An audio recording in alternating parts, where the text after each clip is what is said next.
Mən polkovnik leytenant Alışov Bəhriz Ağabəyoğlu. Bir neçə kanalda da mən 2 həftədə artıq işıqlandırmışam məsələni, haqq davamı və sizin də haqqı dediyinizi bilirəm. O yüzden sizə mən müraciət edirəm.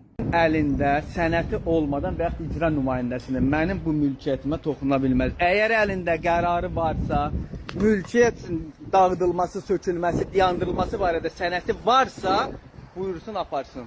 Amma yoxdursa, mənim hüquqlarımı pozur, vaxtımı alır. Bu barədə mən təzminat davası açacağam.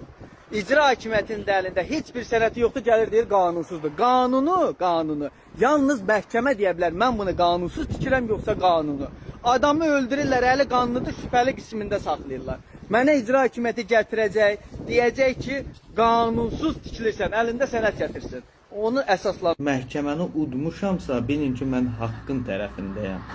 Mənim mülkiyyət toxunulmazlığım var. Mən deyirəm ki, mənim torpağıma Konstitusiyanın 29 çünki çıxarışla da qorunur. Siz ora girmək üçün məhkəmə qərarı olmalıdır.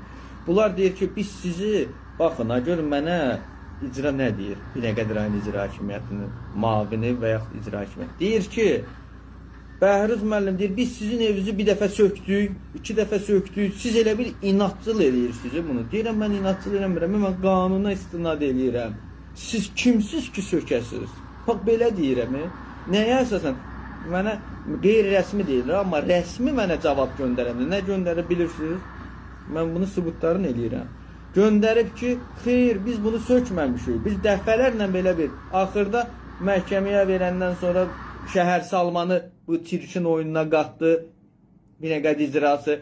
Fövqəladə halları bu çirkin oyununa qatdı.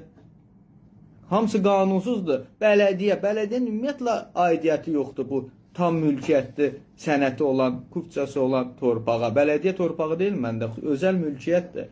Və sizdən xahiş edirəm bir zabit olaraq, bax, bir hərbiçi olaraq və cənab prezident də özəl qurumlara və dövlət qurumlarına göstəriş verib ki, hərbiçilərin, veteranların haqları qorunsun və xüsusi diqqətlə yanaşsın. Bax, buna istinad edib sizə müraciət edirəm. Yəni, bir dənə qanunsuzluq yoxdur.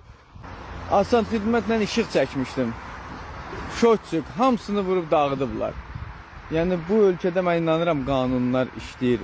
Bu videom cənab Ali Başkomandanın qarşısına çıxmaq, Mehriban xanımın qarşısına çıxsa, elə bu şəxslər həm cəzalanıb, həm də mənim bu mülkümü tikib özümə təhvil verərlər inşallah.